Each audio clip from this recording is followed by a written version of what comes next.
You're listening to Make It Possible Ukraine Volunteer Heroes Stories, the podcast about volunteers who have made a difference in Ukraine. Together, we can make it possible for people in Ukraine. Welcome to today's episode of our Volunteer Heroes Stories. I'm excited to introduce Jarrett, a remarkable volunteer from Tampa Bay, Florida. Jarrett has dedicated significant time and effort to helping others, both locally and internationally. Jarrett's volunteer journey took him to the Philippines, where he spent a month working with the street children. His dedication didn't stop there. He was fortunate to visit them again next year and continue helping them out. More recently, Jarrett has been actively involved in Ukraine. He was helping to deliver pizza to internally displaced people and schools around the country, and also he was member of a Ukrainian lacrosse team, showcasing his commitment to the community in different ways. We're thrilled to have Jarrett here to share his inspiring stories and experiences. Welcome, Jarrett. Thank you. It's good to be here. How are you doing today? I'm doing well. Got back from Rivne 2 days ago, so good to be back in Lviv, and little bit nicer city than Rivne, but I'm excited to be back and continuing to volunteer. Jarrett is helping out in different places in Ukraine, and now currently we're located in Lviv. It's mid-July. It's been 2.5 years of war in Ukraine, unfortunately, but we're so lucky and fortunate to have people like Jarrett coming to Ukraine and helping so many different organizations. So I wanted to ask you, how did you end up in Ukraine? How did you start volunteering in general? Tell us more about your volunteering journey. I have a really personal, close connection to Ukraine. My grandfather was originally from Kharkiv, Ukraine. Wow. And during World War II, like many families, he was forced from his home and was in work camp in Poland. No way. Yes, and then he ended up in Germany, towards the end of the war, because my great-grandfather had managerial skills, so they thought his effort would be more used in trying to, make weapons for the German army. Not that they really had any choice, and. Post-World War II, he had opportunity to come to the U.S. with nothing. And my great-grandfather, and now 70 years later, I'm first member of my family to be back since they left in 1943.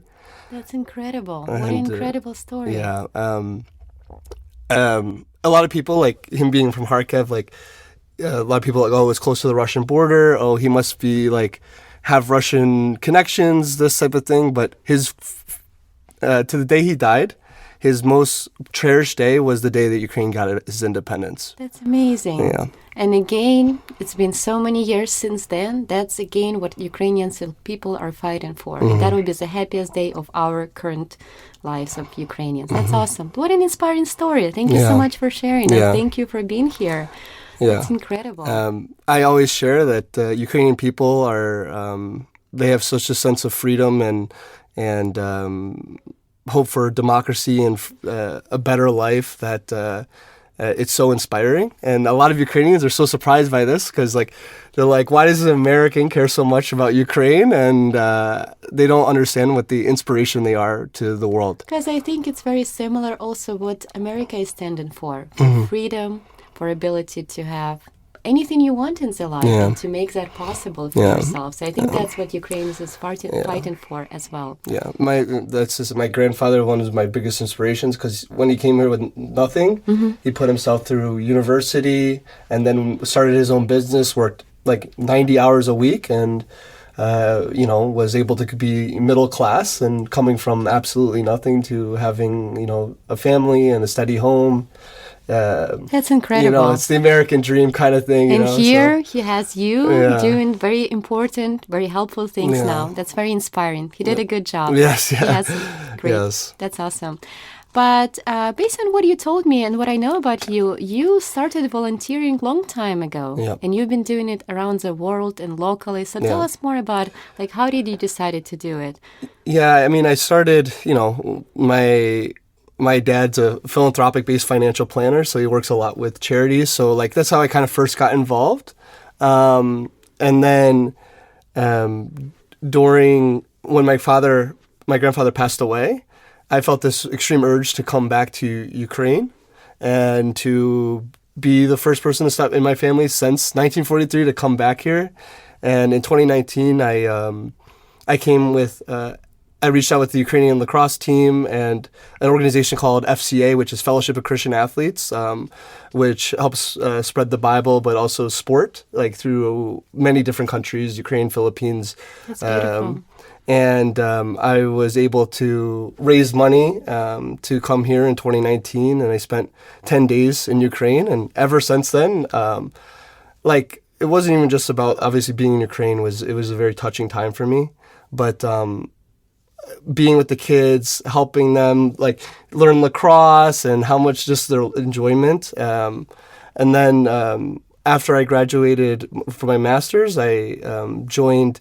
I helped with an organization called Humanility in the Philippines, which I worked at a shelter for street children. That's beautiful. And I spent a month there. I can't say this was the easiest time of my life. A lot of power outages, had to shower out of a bucket, like cold water, Wow. but eating rice for 3 meals a day.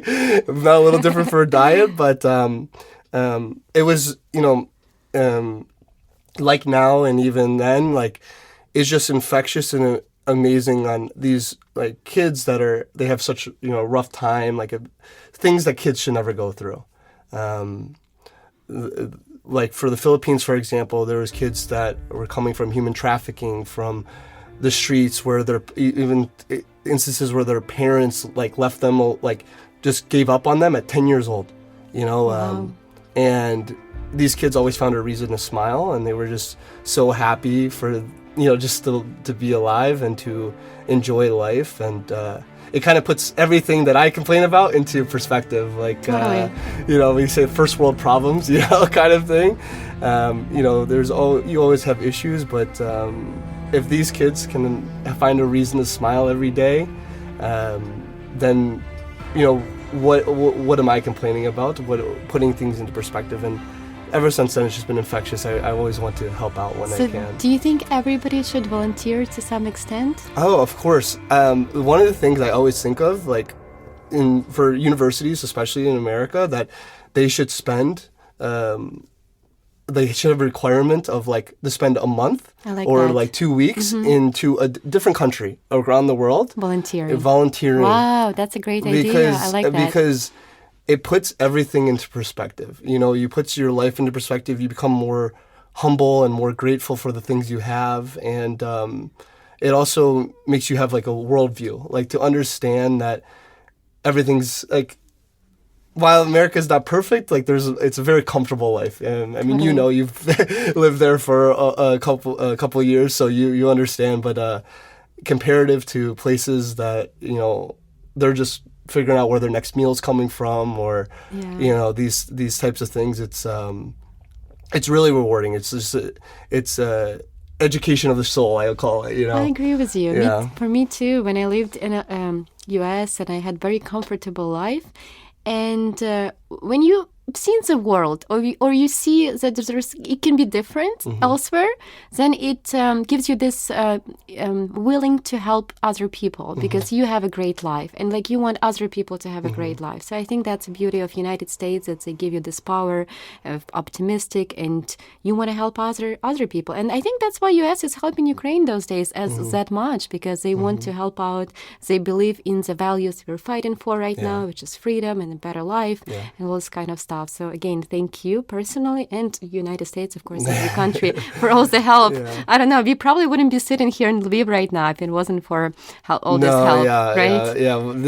Very, very discussed topic in the United States, but it's they have to understand, like, even like Zelensky and all of them, like, I mean, he has like super, majority of the House and everything, and he wants to set the standard of democracy. I mean, he could do the same thing like they're doing in Hungary, or like Vladimir Putin suddenly a president, but he wants to set the standard of democracy where it's voted by the people, that not person has too much power, and Ukraine is a very young nation in a way, but it'll grow. You mentioned there's a lot of different opinions and conversation and discussions over Ukraine in the United States. Yeah. But don't you think those people will think differently if they actually would come to Ukraine? Of course. That's what I always think. Of course. Because it's far away, you can't relate as much because you live your own life. But when you see it, when you see the destruction, when you see how it influences every single person here, even me, like for me, I was like, I'm American Ukrainian, and like I work still have my business in US, but I'm currently in Ukraine physically, and it influences me so much. Like I worry so much about things. I hear sirens all the time. So when you're here, you actually feel like that this is not okay. Yeah. This should not be happening. Yeah. So I think if some people who don't agree with helping Ukraine actually experiences what people experience here, even in Lviv, which is far from front lines, I don't even know, like it's probably terrible, closer. But I think that would change their mind. Yeah, and I think they have to understand the values of Ukraine, and they also have to understand Ukraine is a young nation and it will be growing. Yeah, and, that is true too. It has, like, I always think that Ukraine during Zelensky's kind of like the first to kind of start getting away from this Russian connection, and to kind of it's not as controlled by outside money. That I know the corruption is like a lot of people discuss about, but any country that's starting off has this experience of corruption, of course. I think so too. And it just takes time. And then you lobby in some corruption. Yeah. And it's okay. Not saying the US we're not corrupt at all. But we really have lobbying. We have regulated corruption, right? Lobbying, that's what they call it. Mega donors, But there is still a lot of work needs to be done in Ukraine that we are here already to do. We are ready here to do it and improve it. So we're thankful for our partners and, of course, volunteers. So I wonder, I have a question for you. It's like, how was your volunteering experience in Ukraine? What have you noticed? What was like good memories, something good you noticed, and some like maybe sad things you noticed? Tell me more about emotions. Yeah, so I've been here for almost 2 months now. So, the kind of background to this for everybody listening is that I quit my job, and I kind of saw this as an opportunity to spend this time. I'm still looking for jobs while I'm online, but it's going to be it's all online anyway. So I was taking this opportunity to come help because a lot of my teammates, for example, for the Ukrainian lacrosse national team, are fighting and they're doing all these things, and I just want to contribute. And kind of the good things I've seen and the amazing things is just how, like we talked before, like on how people are just living day by day, and they're happy to enjoy the day. And even in, I went to Kyiv. I had a chance to go visit Kyiv this past week, and everything. People are still living day to day. They're still trying to get through, and it's just inspiring. There's a lot of reasons to give up. There's a lot of reasons to not go forward. There's a lot of reasons of people, hey, you should leave Ukraine. Ukraine's not safe. All those, these kinds of things, these kinds of ideals. But these people can keep going, they keep pushing forward. They keep spurring the economy to keep going. So these types of things are, it's beautiful. And one, I guess, sad thing,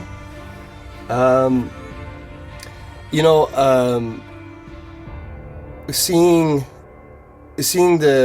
one story actually, this comes to mind. When I was serving pizza to the IDPs, was that some of the living conditions that they're in. I mean it's so tough. We try to give a family some frozen pizzas that they could take extra, and they're like, we only have one stovetop. This is all they have to cook food, and they're a family of 5.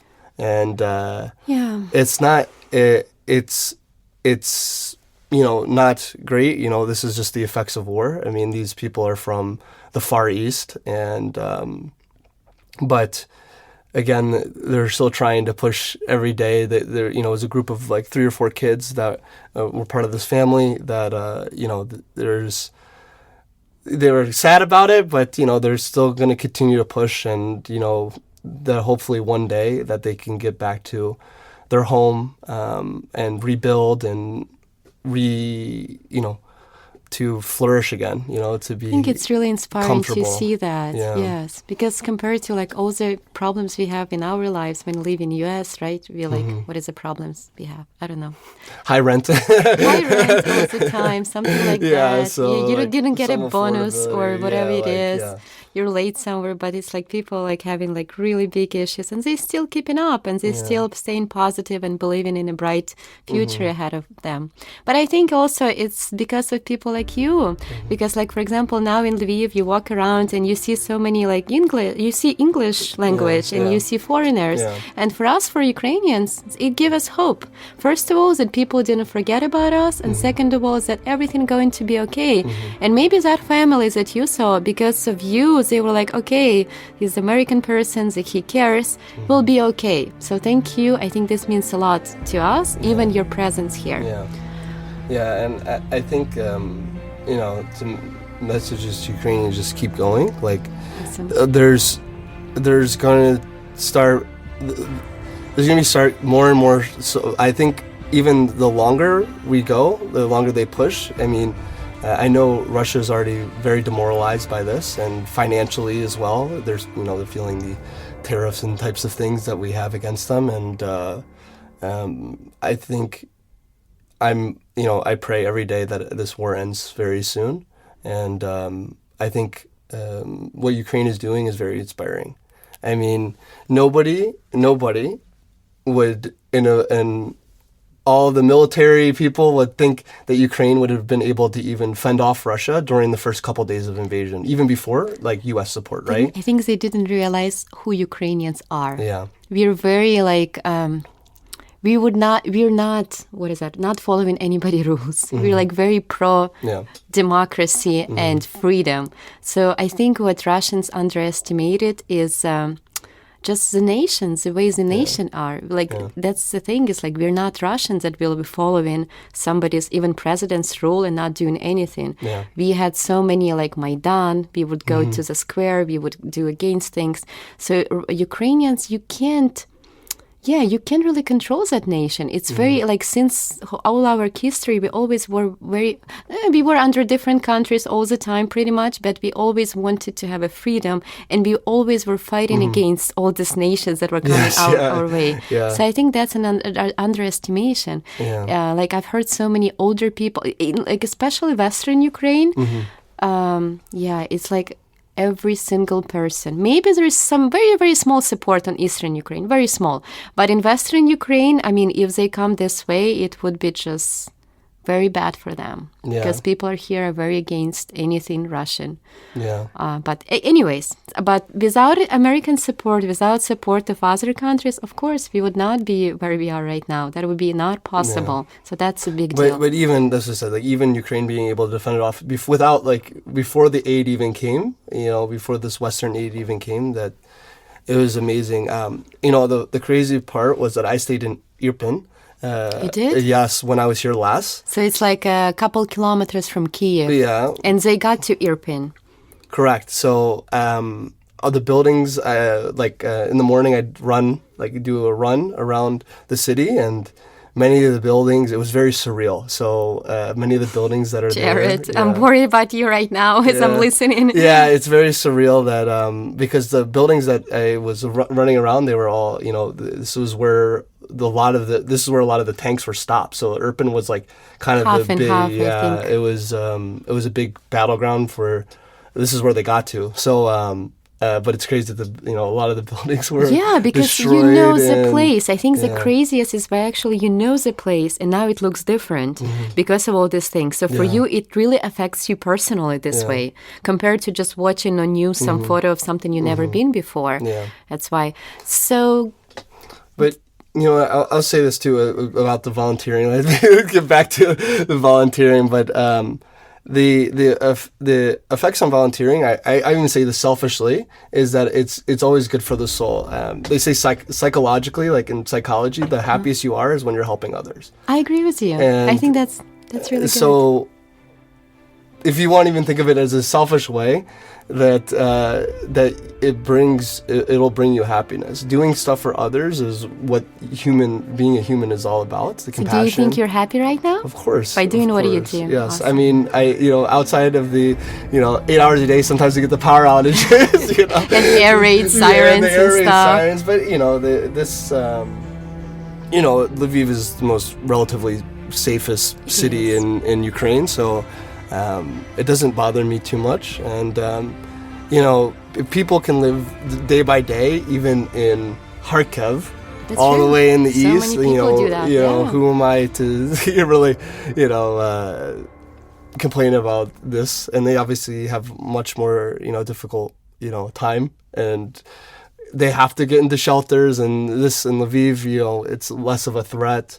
But it's amazing. I can't. It's amazing always to see that human compassion and human generosity to help others. I think make it possible is so important because I think I 100% believe after the war that there will be a lot more foreign investment into Ukraine, especially the farms. And then you were talking about some of the cities. Like I would buy a property in Odessa right now because I don't think this will be like cheaper after the war, like That's anymore. true. Yeah, because good point. Because once it's safe and the borders are secure, and potentially if NATO or the EU, Ukraine joins the EU, or when it joins the EU, this will just spur investment and people to come in and teaching the English language, because all these companies are starting to become almost English standard. I mean, I have a friend that works in Germany, and they have to write all their emails in English because they want a standard across all the whole company. So it's kind of becoming the international language, and it's so important. I told even the kids this last week when I was running a camp for lacrosse in Kyiv. I was telling all the kids on how important it is for them to learn English, because it'll just increase your opportunities, like in life, for jobs and these types of things. Like, especially with foreign direct investment going to come in. I think it's going to be so important for their personal development and personal growth, and it'll be amazing in a couple of years when you see somebody that you taught English come back and they're like, I like that. I have this job and I would never gotten it if you didn't help me learn English. And you'll find, I'm sure now, because you just started the charity, it's like you're kind of getting through the bumps and roads and kind of organizing, but in a couple of years it's going to start rewarding. For example, like when I volunteered in the Philippines, they had those kids since, probably some of them 7 to 8 years, and now they're sending their first ones off to college. That's awesome. And like the kids that they probably either, be dead, or they would, I'm sorry. I'm sorry, but okay. It's a reality. But, or, they'd be on the streets, some of them were picking garbage. It's like, and now they have an opportunity to send them to college and university. And same thing with you. I'm sure, like, some of you, like, I would never had a chance to go either. Some of them would probably have a chance to study in the U.S. They can't study in the U.S. unless they don't know English. Some they do all those interviews in English, so they have to have some proficiency in English. So, right.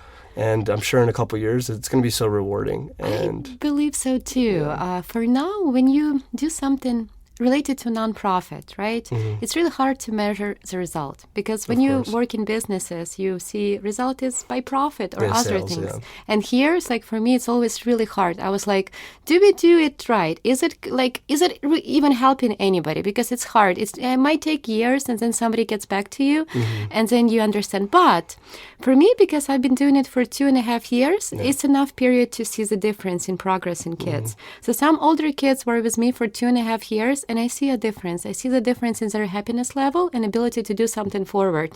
And of course, English level for sure. So I think it's good. And for me, also, another thing, I was really inspired by Singapore, the way they did it. So like 50 years ago, it was like nothing there. No investment, yes, of nothing. course, yeah. And then eventually the government came in and they changed their politics was, so part of their what they did, they made English mandatory, and probably they did it like the only only language they all spoke. English and Mandarin. Yes. Yeah. So it's like everybody, like I was in Singapore last year and everybody speaks perfect English. It's just crazy. And it's crazy. Yes. And even they speak to their kids. Yes. Like they speak, like you can see somebody from Singapore Yeah. and they speak in their household in English because that's the politics they had.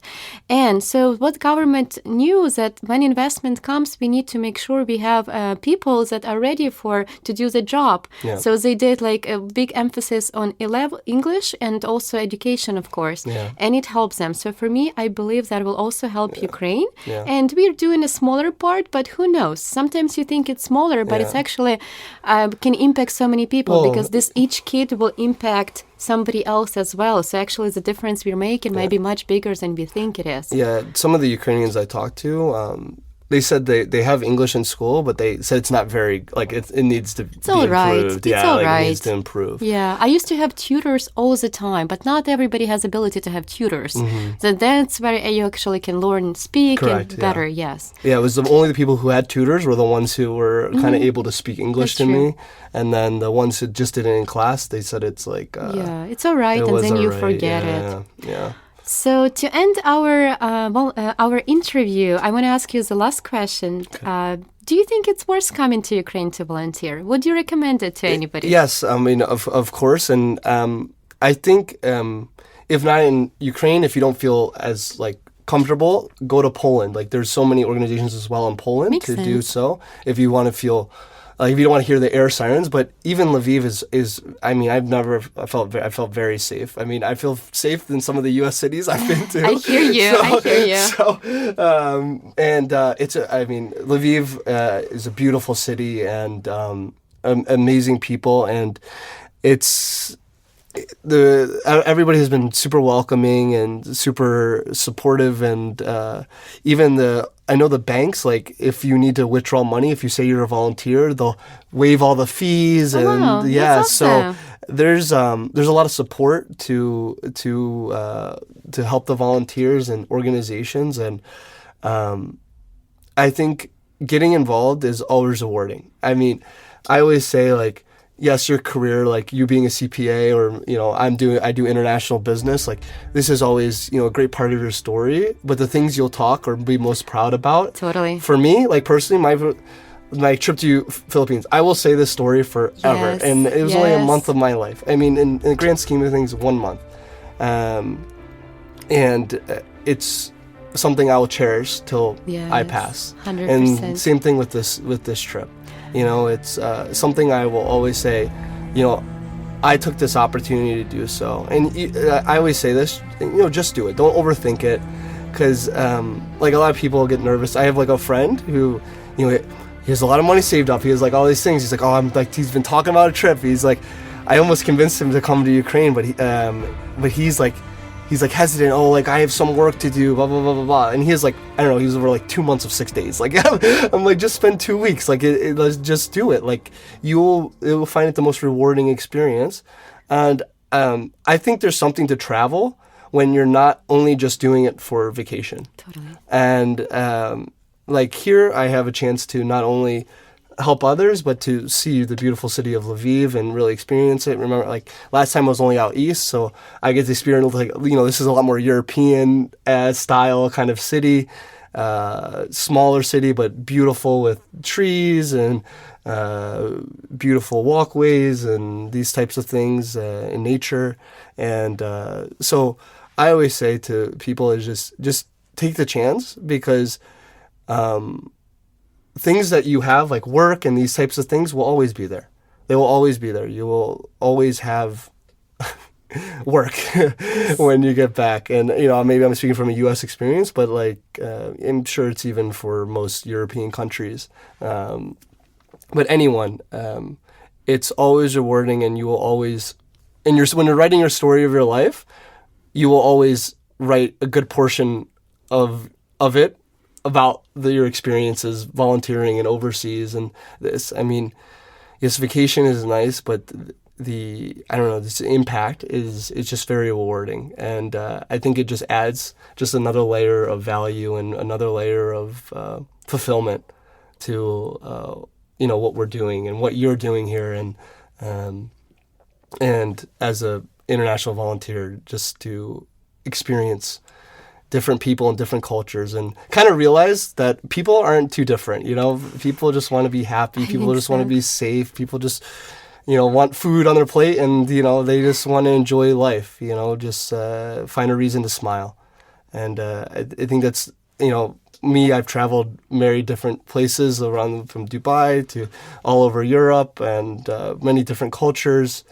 And you just kind of realize that everybody just wants to enjoy life and spend time in the moment, and one of the ways that I think to fulfill life is to help others, and that's one of my personal goals, is to help as many people as I can for the better.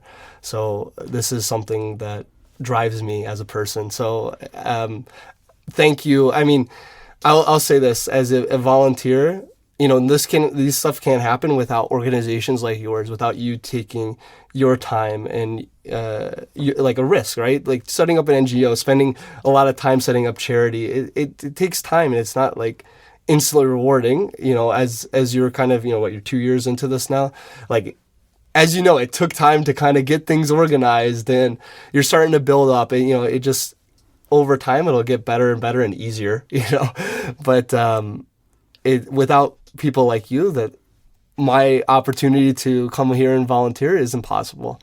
Thank you, Jarrett. Your compassion, I think amazing. It's starting an NGO is not a problem, and I'll record another podcast on this. It's not that hard as you think, but actually, like making that shift of mind that you can go somewhere and do something for people, like you explain, it's not easy. It's just like you have to be in a really good place in life. I feel like you have to satisfy all other things, yes, exactly. right? You have to be like ready to give back.